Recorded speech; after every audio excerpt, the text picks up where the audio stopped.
அந்த சந்திப்பில் யாருமே கிடையாதுங்க. தலைவர் இருக்கார், ஐயாநாதன் ஐயா இருக்காங்க. பொதுச் செயலாளர் கிடையாது, பொருளாளர் கிடையாது, வியூகம் அமைப்பு கொடுக்க யாருமே கிடையாது. 45 நிமிஷம் உங்களை சந்தித்து பேசினார்னா எங்கள் தலைவர் உங்கள் மீது எவ்வளோ மரியாதை வச்சிருக்கிறாரு, எவ்வளோ மதிப்பு வச்சிருக்கிறாரு, மிக உயர்ந்த ஒரு இடத்துல வச்சிருக்கிறாருல, அதை காப்பாற்றினாரா ஐயாநாதன் அவர்கள்? விஜய் ஒரு கல்ட் அப்படின்றாங்க. அவர் சொன்னதுதான் எல்லாமே அப்படி நினைப்பக்கூடியவங்க. இது ஒரு ஜனநாயக அரசியல் இப்படிலாம் பேசலாமா? அவரை வந்து கல்ட்டுன்னு சொல்றாங்க. அவரை மையப்படுத்தி அந்த கட்சி இருக்கு அப்படின்றார். இதே ஐயநாதன் அவர்கள் தானே சொல்றாரு, அந்த பயிலரங்கத்துக்கு நான் தாங்க கூப்பிட்டு போறேன், சென்னையிலிருந்து அவரை சேலத்துக்கு கூட்டிட்டு போகும்போது அந்த கார்ல பேசுனது எனக்கு தானே தெரியும். நான் எடுத்துட்டு போயிட்டு சொல்லி இதை பற்றி அவசியம், அது அறிக்கையை விடணும், இது முக்கியம்னு சொல்லிட்டு நான் கொண்டு போறேன், விஜய் கிட்ட கொண்டு போறேன். No response. பொய்யா பேசாதீங்கன்றேன். எந்த இடத்துல உங்களை தடுத்தாங்க சொல்லுங்க? ஏதாவது ஒரு இடத்துல, இந்த இடத்துல என்ன தடுத்துட்டாங்க, நான் பனையூருக்கு போனேன், எனக்கு கேட்ட சாத்தி வெளில தள்ளிட்டாங்க, ஏதாவது வீடியோ இருக்கா? கட்சியை அரசியல் வயப்படுத்துறதை விட்டுட்டு தேர்தல் வியூகத்தை நிர்ணயிக்கக்கூடியவங்களை கொண்டு வந்துட்டு டாப் பொசிஷன்ல அவர் வைக்கிறாரு. வியூகம் அமைத்து கொடுப்பவர் தான் ஐயநாதன் அவர்களை தேர்வு பண்ணாங்க. அப்போ ஐயநாதன் அவர்களை தேர்வு பண்ணும்போது வியூகம் அமைச்சு கொடுக்குற குரூப் நல்லா இருந்துச்சா, இனிச்சுதா? அதாவது ஒரு தலைவரோ இல்லாட்டி ஒரு மத தலைவரோ யாரோ ஒருத்தர் அவர் சொன்னதுதான் எல்லாமே அப்படி நினைப்பக்கூடியவங்க. இது ஒரு ஜனநாயக அரசியல் இப்படிலாம் பேசலாமா? தேவாய் தானே பேசிச்சு. எம்ஜிஆரை விட மிக சிறந்த ஒரு தலைவராக வராரு. திமுகவை இவரால் மட்டும்தான் வீழ்த்த முடியும், தமிழ்நாட்டில் யாராலும் வீழ்த்த முடியாது. நான் எத்தனை நாளைக்கு தான் மூத்த பத்திரிகையாளராகவே இருக்கிறது? நானும் இந்த கட்சியில் இணைந்து பதவி வாங்கி வேலை செய்ய வேண்டாமா? சீக்கிரம் தம்பியை வந்து என்னை சந்தித்து பதவி போட சொல்லுங்கள் என்று ஐயநாதன் அவர்கள் என்னிடம் பேசினார். இதில் சத்தியம் விட்டு சொல்கிறேன், உண்மையாக சொல்கிறேன், பொய்யே கிடையாது. மறுக்க சொல்லுங்கள். சில விஷயங்கள் பேச வேணாம்னு நினைக்கிறேன் மேடம். நான்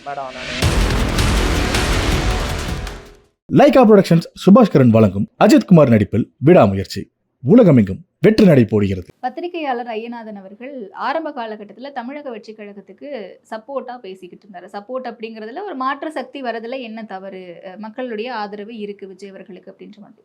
ஆனா இப்ப சமீப காலமா உங்களுடைய கட்சியினுடைய செயற்பாடுகள் குறித்து தன்னுடைய விமர்சனங்களை முன் வச்சுட்டு இருக்காரு. இதை எப்படி புரிஞ்சுக்கலாம்? மூத்த பத்திரிகையாளர் ஐயநாதன் அவர்கள் மீது எங்களுக்கு பெரிய மரியாதை உண்டு. ஒரு மூத்த பத்திரிகையாளர், பல ஆண்டுகளாக சமூகத்திற்காக பணி செய்திருக்கிறார். அதில் எந்த மாற்று கருத்துமே கிடையாது. தமிழக வெற்றி கழகம் என்கின்ற ஒரு கட்சி உருவாகி ஒரு மாற்றத்தை ஏற்படுத்த போகிறோம், ஒரு பிரைமரி ஃபோர்ஸாக தலைவர் வரார் அப்படின்ற ஒரு பார்வை மக்கள் மத்தியில் ஏற்பட்டவுடன் ஆதரவாளராக அவர் தான் பேசினார். கட்சி சார்பாக நீங்கள் ஆதரவாளராக பேசுங்க அப்படின்னு நம்ம எந்த இடத்துலையும் சொல்லலை. எங்கள் தலைவரை பிடித்து போய், கட்சியினுடைய கொள்கை கோட்பாடுகள் பிடித்து போய், கட்சியினுடைய அந்த உறுதிமொழி பிடிச்சி போய், கட்சியினுடைய அந்த கொடி, கட்சியினுடைய மாநாடு, இதெல்லாம் பிடிச்சி போய் தான் கட்சிக்கு ஆதரவாக அவராக பேசுகிறார். அவர் பேசுகிற பல கருத்துக்களை எங்கள் தோழர்கள் வந்து வரவேற்றாங்க. அதை கட் பண்ணி அந்த வீடியோலாம் ஷேர் பண்ணதெல்லாம் நம்ம கண்கூடாக பார்க்க முடிந்தது. அவருடைய வீடியோக்களையும் எங்கள் தலைவர் அவர்கள் பல இடங்களில் பார்த்து நல்லா பேசுகிறாரு அப்படின்லாம் சொல்லியிருக்கிறாங்க. அந்த அடிப்படையில் தான் மாநாட்டிற்கு ஒரு 2 வாரத்துக்கு முன்னாடி பயிலரங்கம் ஒன்று நடைபெற்றது. அந்த பயிலரங்கத்திற்கு அவரை வந்து சிறப்பு பேச்சாளராக அழைத்து சென்று அவரை நாங்கள் பேச வச்சோம். அந்த மதிப்பு மரியாதையும் இன்று வரைக்கும் உண்டு, அதில் எந்த மாற்று கருத்துமே கிடையாது. ஆனால் ஐயா அவர்கள் வந்து இப்போ 2 நாளாக அவர் பேசக்கூடிய அந்த பேச்சு இருக்குல்ல, அது வந்து ஒரு பெரிய அதிர்ச்சியை ஏற்படுத்துது. இவர் போய் இப்படி பேசுகிறாரு, அதாவது வயசு ஆக ஆக பக்குவம் அதிகமாகும் அப்படின்னு சொல்லுவாங்க, பண்பு அதிகமாகும் அப்படின்னு சொல்லுவாங்க. ஆனால் இவருக்கு அந்த ஒரு பக்குவமே இல்லை, ஒரு பண்பு இல்லை. அவர் போய் தளபதியை பார்த்துருக்கிறாரு, 45 நிமிஷம் பேசியதை அவர் சொல்கிறாரு. சரி, பார்த்தது உண்மையாகவே இருக்கட்டும். தளபதி அவர்கள் ஒரு கருத்தை சொல்கிறாங்க, இவங்க வந்து இவங்களோட கூட்டணிக்கு போகிறத அவர் சொல்கிறாரு அப்படின்னு சொல்லிட்டு ஐயநாதன் அவர்கள் சொல்கிறாரு. அது உண்மையாக இருந்தாலும் இல்லை அது உண்மை இல்லாத கருத்தாக இருந்தாலும் தனிப்பட்ட விதத்தில் நடக்கின்ற ஒரு உரையாடல், அதை வந்து ஒரு பொது வெளியில் பேசுகிறது அறமா? உங்ககிட்ட ஒரு பர்சனலாக ஏதோ பேசியிருக்காரு, அது பேசுனது உண்மையாக பொய்யான்றதுலாம் நான் அதுக்குள்ளே போகவே இல்லை. ஒரு விஷயத்தை உங்கள்கிட்ட அவர் சொன்னதாக நீங்கள் சொல்கிறீங்கல்ல, உங்களை நம்பி தானே சொன்னார். நீங்கள் ஒரு மூத்த பத்திரிகையாளர், ஒரு அறம் சார்ந்தவர், ஒரு நேர்மை சார்ந்தவர், உண்மையாக இருப்பீங்க அப்படின்ற அடிப்படையில் அவர் சொல்கிறாரு. அதை வந்து நீங்கள் வெளியில் ஒரு பொது ஊடகத்தில் சொல்வது அறமா, நேர்மையா, அது வந்து உண்மைத்தன்மையா?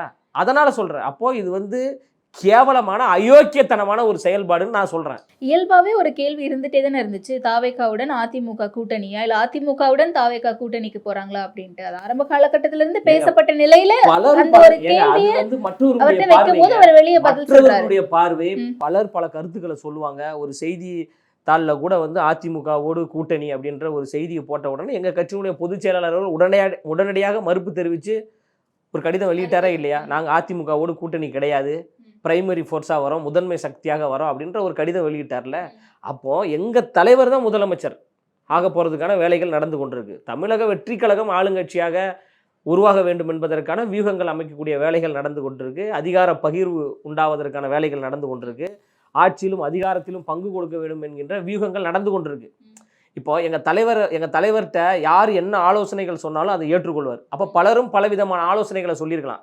அப்போ இங்கே ஒரு தீய சக்தியாக இருக்கின்ற, மக்கள் விரோத ஆட்சியாக இருக்கின்ற, பெண்களுக்கு பாதுகாப்பு இல்லாத ஒரு ஆட்சியாக இருக்கின்ற, சமூக நீதி என்று கபட நாடகம் போட்டு கொண்டிருக்கின்ற, வெற்று வார்த்தையில் பேசி கொண்டிருக்கின்ற இந்த திமுகவை வீழ்த்த வேண்டுமென்றால் தமிழக வெற்றி கழகம் இது போன்ற வியூகங்கள் அமைத்து போனால் சரியாக இருக்குன்னு பலரும் பல கருத்துக்களை சொல்லியிருப்பாங்க. அந்த அடிப்படையில் இந்த கருத்தையும் சொல்லியிருக்கலாம். அப்போ திமுகவை வீழ்த்தணும்னா அப்போ இவங்கெல்லாம் வந்தால் நல்லா இருக்கும் அப்படின்ற அடிப்படையில் யாராவது ஒருத்தர் கருத்தை சொல்லியிருக்கலாம். அதை எங்கள் தலைவர் அவர்கள் ஐயநாதன் அவர்களிடம் பேசுகின்ற பொழுது பல வியூகங்கள் அமைத்து கொண்டு இருக்கிறோம், அதனால் இந்த வியூகங்களும் போய்கிட்டு இருக்கு அப்படின்ற ஒரு அடிப்படையில் பேசியிருக்கலாம். இது உண்மையாக பொய்யான்னு பேசியிருக்கலாம். அப்போ அப்படி பேசக்கூடிய ஒரு கருத்தை நீ வெளியில் பேசுகிறீங்க அப்படின்னா உங்ககிட்ட என்ன தர்மம் இருக்குது, என்ன அறம் இருக்குது? அவர் யாரை நம்பி சொன்னார்? அந்த சந்திப்பில் யாருமே கிடையாதுங்க. தலைவர் இருக்கார், ஐயநாதன் ஐயா இருக்காங்க, பொதுச் செயலாளர் கிடையாது, பொருளாளர் கிடையாது, வியூகம் அமைப்பு கொடுக்க யாருமே கிடையாது. 45 நிமிஷம் உங்களை சந்தித்து பேசினார்னா எங்கள் தலைவர் உங்கள் மீது எவ்வளோ மரியாதை வச்சிருக்கிறாரு, எவ்வளோ மதிப்பு வச்சிருக்கிறாரு, மிக உயர்ந்த ஒரு இடத்துல வச்சிருக்கிறாரு. அதை காப்பாற்றினாரா ஐயநாதன் அவர்கள்? அவரை கல்ட்டுன்னு சொல்கிறாங்க, அவரை மையப்படுத்தி அந்த கட்சி இருக்குது அப்படின்றாரு. எங்கள் தளபதியை மையப்படுத்தி தாங்க அந்த கட்சி, எங்கள் தலைவர் முதலமைச்சராக வேண்டும் என்று தானே அந்த கட்சி உருவாக்கப்பட்டிருக்கு. இப்போ தமிழக வெற்றி கழகம்னா யார் சொல்லுவா? தளபதி அவர்களுடைய கட்சின்னு தானே சொல்லுவாங்க. இதே ஐயநாதன் அவர்கள் தானே சொல்கிறாரு, அந்த பயிலரங்கத்துக்கு நான் தாங்க கூப்பிட்டு போகிறேன், சென்னையிலேருந்து அவரை சேலத்துக்கு கூட்டிகிட்டு போகும்போது அந்த காரில் பேசுனது எனக்கு தானே தெரியும், அந்த காரை ஓட்டுநருக்கு தெரியும், அந்த காரில் இருந்த அண்ணன் விக்னேஷ் அவர்களுக்கு தெரியும் அவர் என்ன பேசினார். அவர் சொல்கிறார்ல கல்ட்டுன்னு சொல்கிறாங்க, அவரை விளம்பரப்படுத்துகிறாங்க, அவரை முன்னிலைப்படுத்துகிறாங்க அப்படின்னு. இதே தான் அவர் சொன்னார். இல்ல கட்சியினுடைய வளர்ச்சிக்காக ஒரு சில விடயங்களை நான் சொன்னேன் அவங்களுக்கு. யாரு முதல்ல ஐயநாதன் யார்? ஐயநாதன் அவர்களுக்கும் தமிழக வெற்றி கழகத்துக்கும் என்ன தொடர்பு? நீங்க ஆலோசனை கொடுப்பதுக்கு யாரு? உங்க ஆலோசனை தலைவர் கேட்கணுமா? நீங்க கூப்பிட்டுருக்கவே கூடாதே பயிலர். ஏங்க அவர் மீது மரியாதை வச்சு கூப்பிட்டு, அவர் மட்டும் கிடையாதுங்க, 10 பேரை தேர்ந்தெடுத்தோம் கூட. நான் சொல்றேன் 10 பேரை தேர்ந்தெடுத்தோம் அந்த பயிலரங்கத்தில் பேசுவதற்கு. திறனாய்வாளர்கள், அரசியல் விமர்சகர்கள், மூத்த பத்திரிகையாளர் என்று 10 பேரை தேர்வு பண்ணோம். 10 பேர்ல 5 பேர் தேர்வானாங்க. 5 பேர்ல 3 பேர் அந்த பயிலரங்கத்துக்கு 3 பேர் வருவதாக இருந்தது. அதுல ஒரு மூத்த பத்திரிகையாளர் அவர் வர முடியாத ஒரு சூழல் ஏற்பட்டது. அந்த அடிப்படையில் தான் ஐயநாதன் அவர்கள் வந்தாரே தவிர ஐயநாதன் அவர்கள் தான் பேசணும், அவர் பேசினாதான் எங்கள் 2000 உறுப்பினர்கள் கேட்பாங்க, இல்லைன்னா கேட்க மாட்டாங்கன்னு சொல்லலை. எல்லாரையும் தேர்வு பண்ண இடத்துல ஐயநாதன் அவர்கள் இருந்தார். தாவேகா தலைவர் விஜய் தான் ஐயநாதன் அவர்கள் பேசினா நல்லா இருக்கும்னு செலக்ட் பண்ணதா எதுவுமே கிடையாதுங்க. அவர் சொல்றாருல, வியூகம் அமைச்சு கொடுக்குறவங்க எல்லாம் தவறான பாதையில போறாங்க, சரியா செயல்படலை அப்படின்னு சொல்றாருல. வியூகம் அமைத்து கொடுப்பவர் தான் ஐயநாதன் அவர்களை தேர்வு பண்ணாங்க. அப்போ ஐயநாதன் அவர்களை தேர்வு பண்ணும்போது வியூகம் அமைச்சு கொடுக்குற குரூப் நல்லா இருந்துச்சா, இனிச்சுதா? இப்போ உங்களுடைய கருத்தை நாங்கள் கேட்கல அப்படின்னு நீங்கள் வெளியில் போய் விமர்சிக்கிறீங்க. ஏன் கேட்கணும்னு தான் ஒரு கேள்வி. எங்கள் தலைவர்கிட்ட எல்லோரும் ஆலோசனை கொடுப்பாங்க, கடைசியில் முடிவு எடுக்கிறது யாருன்னு பார்த்தீங்கன்னா எங்கள் தலைவர் தான். அவர் தான் முடிவு எடுப்பார், இது நல்லதா கெட்டதா அப்படின்னு. நான் இதை சொல்கிறேன் கேட்க மாட்டேன்றாங்க, இதை சொல்கிறேன் கேட்க மாட்டேன்றாங்க. நாங்கள் யார்? நாங்கள் இப்போ நான் சொல்லலாம், நான் கட்சியில் உறுப்பினராக இருக்கேன், கட்சியில் பொறுப்பில் இருக்கிறேன், கட்சிக்காக வேலை செஞ்சு கொண்டு இருக்கேன், கட்சிக்காக பேசி கொண்டு இருக்கேன், நான் சொல்லலாம் நாங்கன்னு. ஐயநாதன் அவர்கள் நாங்கன்னு சொல்கிறதுக்கு யார் அந்த அதிகாரம் கொடுத்தது? யார் உங்களுக்கு அந்த உரிமை கொடுத்தது? அப்போ ஏதோ ஒன்று எதிர்பார்த்து நீங்கள் வந்திருக்கிறீங்க. தலைவரை பார்த்து பேசுகின்ற பொழுது உங்களுடைய எதிர்பார்ப்பை கேட்டிருக்கீங்க. தலைவர் அவர்கள் தர மறுத்திருக்கலாம், இல்லை கொஞ்ச காலம் வெயிட் பண்ணுங்க நான் கொடுக்குறேன் அப்படின்னு சொல்லியிருக்கலாம். அதை பொறுத்து கொள்ள முடியாத நீங்கள் வெளியில் விமர்சனத்தை அள்ளி இறக்கிறீங்க. இதே வாய் தானே பேசிச்சு. எம்ஜிஆரை விட மிக சிறந்த ஒரு தலைவராக வராரு. திமுகவை இவரால் மட்டும்தான் வீழ்த்த முடியும், தமிழ்நாட்டில் யாராலும் வீழ்த்த முடியாது. பெண்கள் குடும்பமாக தம்பியை கொண்டாடுறாங்க, தமிழ்நாட்டு மக்கள் கொண்டாடுறாங்க.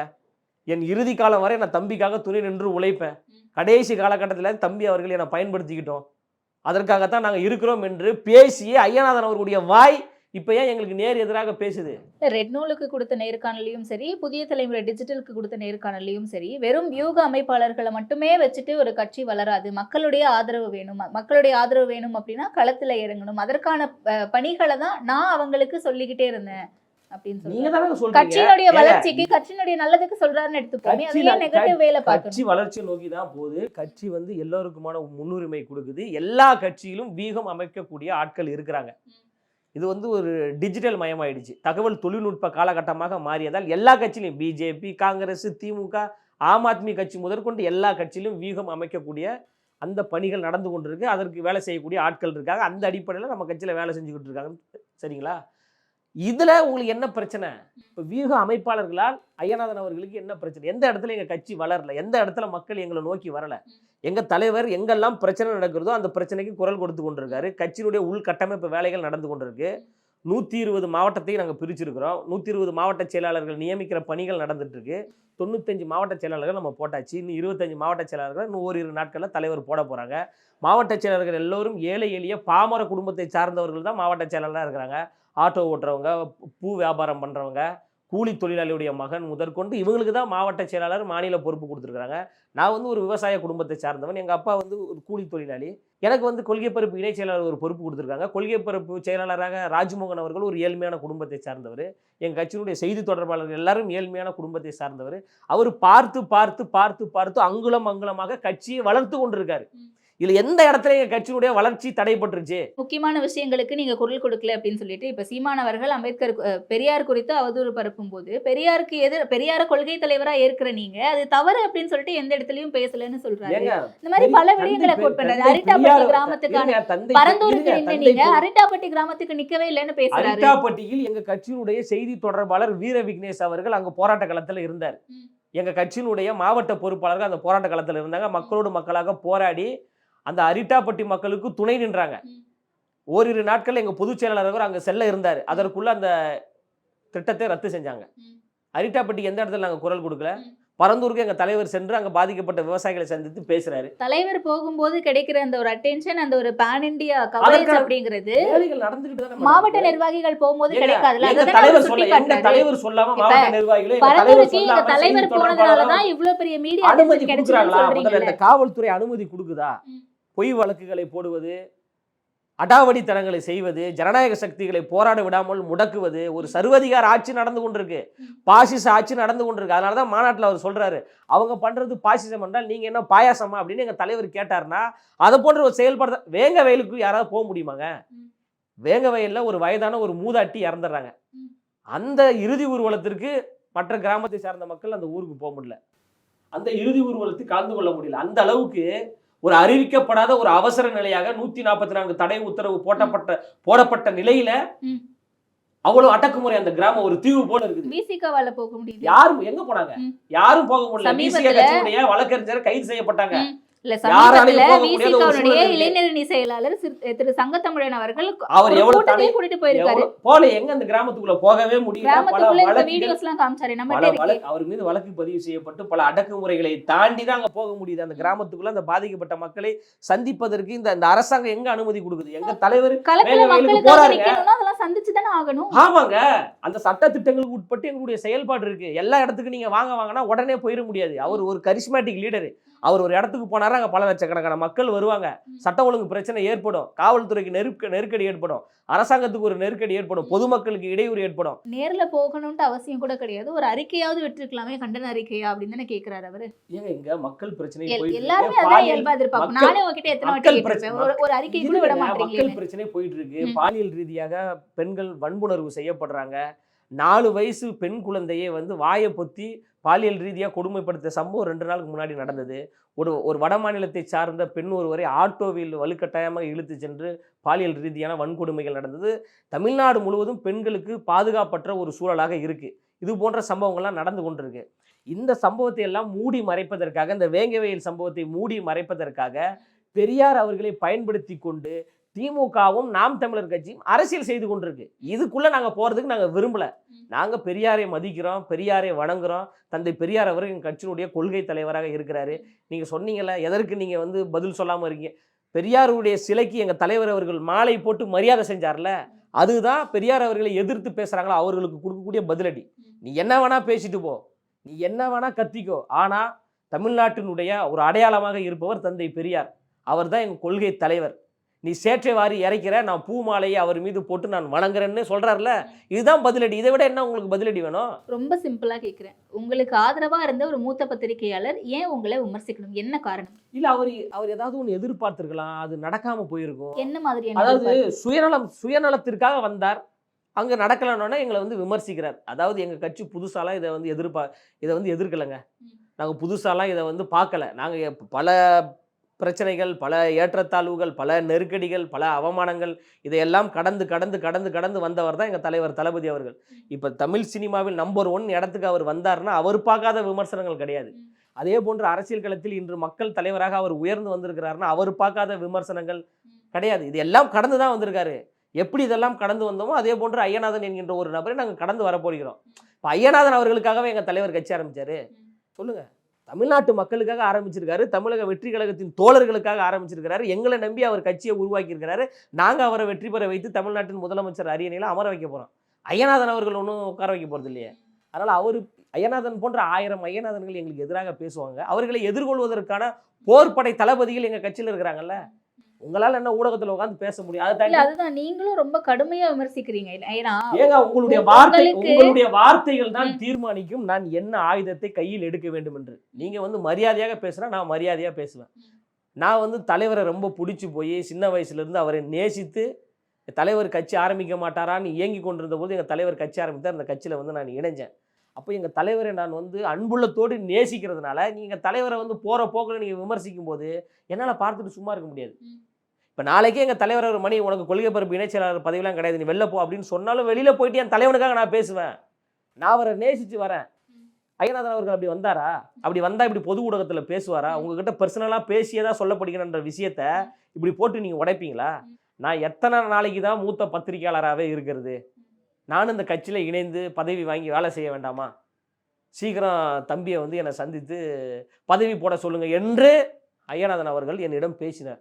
இதில் சத்தியம் விட்டு சொல்கிறேன், உண்மையாக சொல்கிறேன், பொய்யே கிடையாது. மறுக்க சொல்லுங்கள். சில விஷயங்கள் பேச வேணாம்னு நினைக்கிறேன் மேடம். நான் அதனால் கடந்து போகணுன்னு நினைக்கிறேன். எப்படின்னா நீங்கள் வரீங்களா, உங்களுக்கு கட்சி பிடிக்கலையா, மௌனமாக நீங்கள் விலகி போங்க. நீங்கள் இருக்கும்போது புகழ்வதும் நீங்கள் சொல்கிறத சில இடங்களில் கேட்கல அப்படின்ன உடனே இகழ்வதும் அந்த போக்கு. அதனால தான் அவர் இன்னும் ஏன் உருப்படாமல் இருக்காருன்னு தெரியுதா உங்களுக்கு? அவர் கூட இருந்தவரெல்லாம் பலரும் பல கட்சியில் எம்எல்ஏ ஆகிட்டாங்க, மினிஸ்டர் வரைக்கும் ஆகிட்டாங்க. அவரே சொல்கிறார், என்னுடைய நண்பர் தான் இந்த கட்சியில் அமைச்சராகிட்டார்லாம் சொல்கிறார். நீங்கள் ஆக முடியல. அப்போ ஏதாவது ஒரு இடத்துல நீங்கள் உண்மையாக இருந்திருக்கிறீங்களா? அறம் சார்ந்து இருந்திருக்கீங்களா? நேர்மையாக இருந்திருக்கிறீங்களா? இல்லாதனால தான் நீங்கள் இப்படி இருக்கிறீங்க. என்னைக்கு நீங்கள் தமிழக வெற்றி கழகத்திற்கும் தளபதி அவர்களுக்கும் ஆதரித்து பேசினீங்களோ அதன் பிறகு தான் நீங்கள் பேசியதெல்லாம் கட் பண்ணி சமூக வலைதளத்தில் எங்கள் தோழர்கள் பரப்பி பல இடங்களுக்கு உங்களுக்கு கொண்டு போய் சேர்த்துருக்குறாங்க. அவரே சொல்கிறாரு, பயிலரங்கம் முடிஞ்சு வரும்போது கட்டுக்கடங்காத கூட்டம். ஐயநாதன் ஐயா கூட எங்கள் தோழர்கள் செல்ஃபி எடுக்கிறாங்க. இப்போ இவ்வளோ கூட்டத்தை நான் பார்த்ததே இல்லை, இப்படி யாருமே என்கிட்ட புகைப்படம் எடுத்ததே கிடையாது, அவ்வளோ சந்தோஷமாக இருக்குது அப்படின்னு இதே ஐயநாதன் அவர்கள் சொன்னார். பேசும்போது என்ன சொல்கிறாருன்னா, நீங்கள் பேசிட்டே இருக்கும்போது பசங்களாம் எந்திரிச்சு போயிடுவாங்க, உடனே ஒரு 3 முறை தளபதின்னு சொல்லுங்கள் அப்படியே கம்முன்னு உட்காந்துருவாங்க அப்படின்னு பொதுச் செயலாளர் சொன்னார்னு பதிவு பண்ணுறார். எந்த இடத்துல பொதுச் செயலாளர் அப்படி சொன்னார்? அப்போ எங்கள் தோழர்கள் நீங்கள் சிறுமைப்படுத்துறீங்களா? எங்களுக்கு அரசியல் மயப்படலையா? எங்களுக்கு அரசியல் தெரியாதா? மாவட்ட செயலாளர் பொறுப்பு போட்டவொன்னே எல்லா மாவட்ட செயலாளர் எங்கே போகிறாங்க? பெரியார் சிலைக்கு மாலை போடுறாங்க, அம்பேத்கர் சிலைக்கு மாலை போடுறாங்க, காமராஜர் சிலைக்கு மாலை போடுறாங்க. தமிழ்நாட்டின் உரிமைக்காக, இந்திய நாட்டின் விடுதலைக்காக போராடிய தலைவர்களுக்கு மரியாதை செய்து உறுதிமொழி எடுத்து அந்த அளவுக்கு அரசியல் பக்குவம் அடைந்த ஒரு தோழர்களாக நாங்கள் வளர்ந்து வந்துட்டோம். நீங்க போயிட்டு 3 முறை தளபதி சொல்லுங்க, அவங்க அமைதியாயிருவாங்க அப்படின்னு அதான் ஒரு ஊடகத்துல பேசியிருக்காரு. பேசுறதுனால தானே கோபம் வருது. அப்போ ஒரு கூட்டம் உங்களை கொண்டாடுச்சுல, அந்த கூட்டத்தை நீங்க சிறுமைப்படுத்துறீங்க. இப்போ கட்சியிலேயே 2026 தேர்தலுக்கான வியூகங்கள் வகுக்கிறதுக்காக தான் ஆதவர்ஜுன் அவர்களை இணைச்சிருக்காங்க அப்படின்ற ஒரு விஷயம் பார்க்கப்படுது. அண்ட் ஜான் ஆரோக்கியசாமி ஆல்ரெடி இருக்காரு. இவங்க 2 பேரும் இணைந்து செயல்படுவார்கள் அப்படின்ற மாதிரியான ஒரு அறிக்கை பார்க்க முடியுது. அப்போ உண்மையாவே இவங்களுடைய அஜெண்டா அதிமுகவோட கூட்டணி வச்சு 2026 களத்தை சந்திக்கிறது தானா அப்படின்ற ஒரு கேள்வி இப்போ இன்னைக்கு ஐயநாதன் ஐயா சொன்னதுனால மட்டும் கிடையாது, முன்னாடியிலிருந்தே வந்துகிட்டு இருக்கேன். அதாவது ஆட்சியில் இருக்கின்ற ஆட்சியாளர்களை வீழ்த்தணும். இப்போ தமிழ்நாட்டில் யார் ஆட்சியில் இருக்குன்னா திமுகவை வீழ்த்தணும். அப்போ திமுகவை வீழ்த்தி விட்டு திமுக இருக்கக்கூடிய இடத்துல நாங்கள் இருக்கோன்னா அப்போ என்ன அதுக்கு அர்த்தம்? இப்போ நாங்கள் ஆளுங்கட்சியாக வரப்போகிறோன்னு அர்த்தம். தமிழக வெற்றி கழகம் ஆளுங்கட்சியாக வரப்போகுதுன்னு அர்த்தம். தலைவர் தளபதி அவர்கள் தமிழ்நாட்டின் முதலமைச்சராக வரப்போகிறாருன்னு அர்த்தம். இது கூட புரிஞ்சிக்க முடியாதுன்னா நாங்கள் என்ன பண்ணுறது? நாங்கள் ஆளுங்கட்சியாக வரப்போகிறோன்னு சொல்லிட்டு அப்போ நீங்கள் அதிமுகவோடு கூட்டணியா? எங்கள் தலைவர் அதிமுகவுக்காக கட்சி ஆரம்பிக்கல, தமிழக வெற்றி கழகத்திற்காகவும் தலைவர் தளபதியினுடைய தோழர்களுக்காகவும் தமிழ்நாட்டு மக்களுக்காகவும் அவர் கட்சி ஆரம்பித்து வந்திருக்கிறாரு. அவர் மிகப்பெரிய ஒரு உச்சத்தை தூக்கி எறிந்து விட்டு நான் மக்களுக்கு சேவை செய்கிறேன், நான் இவ்வளோ பெரிய இடத்துக்கு வர்றதுக்கு காரணம் தமிழ்நாட்டு மக்கள் தான், அப்போ அந்த தமிழ்நாட்டு மக்களுக்கு என்னால் முடிஞ்ச உதவியை நான் செய்ய போகிறேன்னு அவர் வராரு. அப்படி வரக்கூடியவர் அவங்கள நம்பி வந்தாங்க இவங்கள நம்பி வந்தாங்கன்னு பேசுகிறாங்களா? அது தவறுன்றேன். எந்த இடத்துல நாங்கள் இவங்களோட கூட்டணி நம்ம ஏதாவது சொன்னோமா? எதையுமே சொல்லலை. தளபதி உண்மையிலே அதை அப்படி பேசினாரா? கிடையாது. அப்போ நீங்களா ஏதாவது ஒன்று பேசுறீங்க. தளபதியை சந்திப்பதற்கு பல லட்சக்கணக்கான தோழர்கள் காத்திருக்கிறாங்க. ஒரு 2 நிமிஷம் சந்திச்சிட மாட்டாரா? ஒரு 10 நிமிஷம் நம்ம கிட்ட பேசிட மாட்டாரா? பல தொழிலதிபர்கள், பல அரசியல் ஆர்வம் கொண்டவர்கள், பல மாற்றுக் கட்சியை சார்ந்த தோழர்கள் எல்லோரும் காத்திருக்கிறாங்க. உங்களை சந்திச்சு 45 நிமிஷம் கொடுத்தா ஆனா ஒரு லைனுக்கு அப்புறம் 45 நிமிஷம் கொடுத்து உங்கள்கிட்ட பேசினார்ல, அப்போ அவர் உங்க மேல எவ்வளவு பெரிய மதிப்பு வச்சிருந்திருப்பாரு. நம்ம ஐயா நமக்காக பேசுறாரு, நமக்கு கடைசி வரைக்கும் துணை நிற்பாரு அப்படின்ற ஒரு உணர்வின் அடிப்படையில் தானே உங்களுக்கு 45 நிமிஷம் கொடுத்து பேசுறாரு. அப்போ அவர் பேசுறது பிடிக்கலையா, கம்முன்னு வந்துருங்கன்றேன். அதை வந்து ஊடகத்துல நீங்க பேச வேண்டிய தேவை என்ன இருக்கு? அதுதான் சொல்ல வரேன். ஒரு சந்திப்பு நடக்குது, அதன் பிறகு ஒரு கட்டத்துக்கு அப்புறம் ஒரு லைனை தாண்டி அவரால் ரீச் பண்ண முடியலன்னு சொல்றாரு. அப்படிலாம் ஒண்ணுமே சரி, இப்போ எப்படி போய் பாத்தீங்க? ரீச் பண்ண முடியாதுன்றீங்க. அப்ப எப்படி தளபதியை பார்த்து 45 நிமிடம் அந்த உங்களால உரையாட சந்திப்புக்கு முடியுது? பிறகுதான் சொல்றேன் நான். அந்த சந்திப்புக்கு எல்லாரும் பிறகுதான் ஒரு லைன் இருக்கு, நேரடியாவே பேசுவோமே, ஜான் ஆரோக்கியசாமி உள்ள போக விடாம தடுக்கிறாரு அப்படின்னு அப்படிலாம் சொல்றாங்க. கிடையாதுங்க. இப்ப நாங்களாம் தலைவரை போய் சந்திக்கிறோம், பேசுறோம். எங்க கட்சியினுடைய மாவட்ட செயலாளர்கள் தலைவரை சந்திக்கிறாங்க, பேசுறாங்க. தலைவர் இயல்பா பேசுறாரு, பல ஆலோசனைகளை பெற்றுக்கொள்றாரு. நானே எங்க தலைவருக்கு சில ஆலோசனைகள்லாம் கொடுத்துருக்கேன். வாய்ப்பு கிடைக்கும் போது நான் சொல்லுவேன். ஆனா நீங்க ஒன்றிய அரசுன்னு சொல்றீங்க, அப்படியே பிஜேபின்னு சொல்லிருங்க, ஆட்சியாளர்கள்ன்றீங்க, அந்த இடத்துல திமுகன்ற பேரை யூஸ் பண்ணுங்க, இதெல்லாம் பண்ணா கொஞ்சம் நல்லா இருக்குனே அப்படின்னு நான் தளபதிட்ட சொல்லியிருக்கேன். அவர் உள்வாங்கிப்பாரு. அது எங்க பயன்படுத்தணுமோ அதை அங்க பயன்படுத்துற. எல்லாரையும் எளிமையாக சந்திக்கக்கூடியவர் தாங்க. யாரும் தடுக்கல. யாரையும் தடுக்கலாம் முடியாது. இங்க எல்லாருமே தளபதிக்காகவும் இந்த தமிழ்நாட்டு மக்களுக்காகவும் வேலை செய்ய வருகின்ற பொழுது யார் எந்த இடத்துல தடுத்தாங்க சொல்லுங்க. யாரையுமே தடுக்கல. அவர் எல்லாரையும் தலைவர் சந்திப்பாரு, வியூகம் அமைச்சு கொடுக்குறவங்க எங்க கட்சியினுடைய பொதுச் செயலாளர் முதற்கொண்டு எல்லோரும் எல்லாரையும் அரவணைக்கக்கூடியவர்கள் தான். அப்படி அரவணைக்கக்கூடிய இடத்தில் இருப்பதால் தான் சாமானியர்களாகிய நாங்கள் எல்லோரும் மிக உயர்ந்த ஒரு பதவியில் இருக்கிறோம். இப்போ இந்த மாநில கொள்கை பொறுப்பு இணை செயலாளர் பொறுப்பு வேற யாருக்கா கொடுத்துருக்கலாம்ல. ஒரு பெரிய பண்ணையார் குடும்பத்தை சார்ந்தவர், பெரிய ஒரு தொழிலதிபருடைய மகன், மிட்டா மிராசின் மகன் ஒருத்தருக்கு இந்த பொறுப்பு கொடுத்துருக்கலாம்ல. எனக்கு ஏன் கொடுக்குறாங்க? நான் உழைக்கிறேன் கொடுக்குறாங்க, உண்மையா இருக்கிறேன் கொடுக்குறாங்க. அப்போ அதெல்லாம் தலைவர் பார்க்குறாருல, அதெல்லாம் கண்காணிக்கிறார்ல, நம்ம உழைப்புக்கான அங்கீகாரத்தை அவங்க பார்க்குறாங்கல்ல. அதனால வந்து பொய்யா பேசாதீங்கன்றேன். எந்த இடத்துல உங்களை தடுத்தாங்க சொல்லுங்க. ஏதாவது ஒரு இடத்துல இந்த இடத்துல என்ன தடுத்துட்டாங்க, நான் பனையூருக்கு போனேன், எனக்கு கேட்டை சாத்தி வெளில தள்ளிட்டாங்க, ஏதாவது வீடியோ இருக்கா? அண்ட் இன்னொரு விஷயம், சாதிவாரி கணக்கெடுப்பு அப்படிங்கிறது ரொம்ப நீண்ட காலமாகவே எல்லா கட்சிகளும் வலியுறுத்திட்டு இருக்காங்க, திமுக கிட்ட எடுக்கணும் அப்படின்னு சொல்லிட்டு. ஆனால் சாதிவாரி கணக்கெடுப்பு அப்படின்னு பார்த்தோம்னா மத்திய அரசு தான் எடுக்கணும். இங்கே சாதிவாரி கணக்கெடுப்பு ஆய்வை கூட நீங்கள் நடத்த மாட்டீங்களே, காஸ்ட் சர்வே கூட நடத்த மாட்டீங்க அப்படின்ற ஒரு அறிக்கை பார்க்க முடிஞ்சது. ஏன் அவ்வளோ காட்டமான அறிக்கை? ஏங்க அது ஒரு நியாயமான அறிக்கைங்க. சாதிவாரி கணக்கெடுப்பு நடத்தணும்னு நீண்ட காலமாக எல்லாரும் சொல்கிறாங்க. திமுக கூட்டணி கட்சியை சார்ந்தவர்கள் வலியுறுத்தி கொண்டு தான் இருக்கிறாங்க.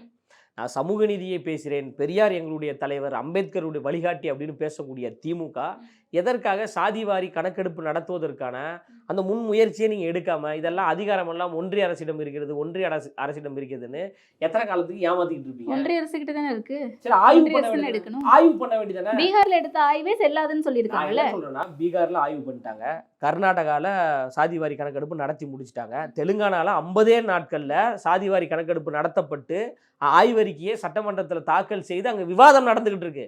அதையாவது பண்ணுங்கன்னு தான் சொல்றேன். நீங்க தொட்டிலையாவது ஆட்ட வேண்டியதானே, தொட்டிலேயே ஆட்ட மாட்டேன்றீங்க.